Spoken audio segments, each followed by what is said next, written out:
రేవంతన్ sir దావోస్కి వెళ్ళొచ్చిన కాంచెల్లి రాష్ట్రంలో car పాటోళ్ళు షెయి పాటోళ్ళు social మీడియాలో ఒకటే లొల్లి. వాళ్ళను వీళ్ళు తిట్టా వీళ్ళను వాళ్ళు తిట్టా.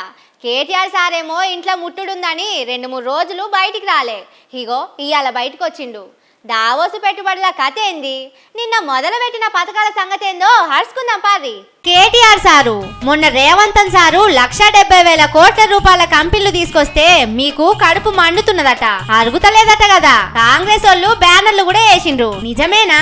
రేవంత్ రెడ్డి గారికి నేను చెప్తున్నా, చేతనైతే ఈ 1,78,000 కోట్లు అనేది అయితే నరుకుతున్నావో ఎప్పటి లోపల ఇవి ట్రాన్స్లేట్ అయితే ఎప్పటి లోపల మా పిల్లలకు ఉద్యోగాలు వస్తాయో చేతనైతే చెప్పు అని చెప్పి నేను అడుగుతా ఉన్నా.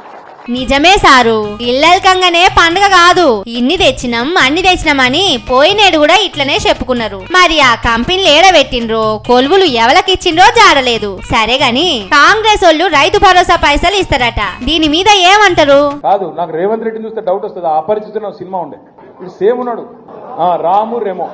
తెల్లారి వరకు పడితే అప్పుడే అన్నాడు, 10 నిమిషాలకే మళ్ళీ మొత్తం మార్చి 31 దాకా ఇస్తా, అది అయిపోయింది. ఇప్పుడు మార్చి 31 అంటే మళ్ళా సంవత్సరం చెప్పలే తమ్ముళ్ళు, యాది పెట్టుకోరు మీరు. అది 2025, 26, 29, 30 ఎవరికి ఎరకలేదు.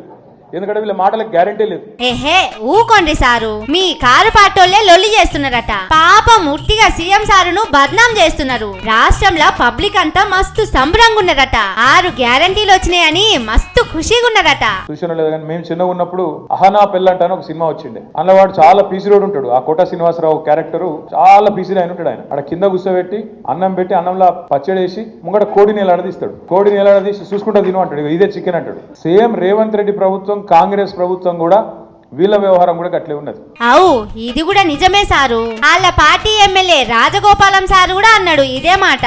కానీ మీరు ఇట్లా సినిమాల క్యారెక్టర్లతోని పోల్చుడైతే మాకు నచ్చలేదు.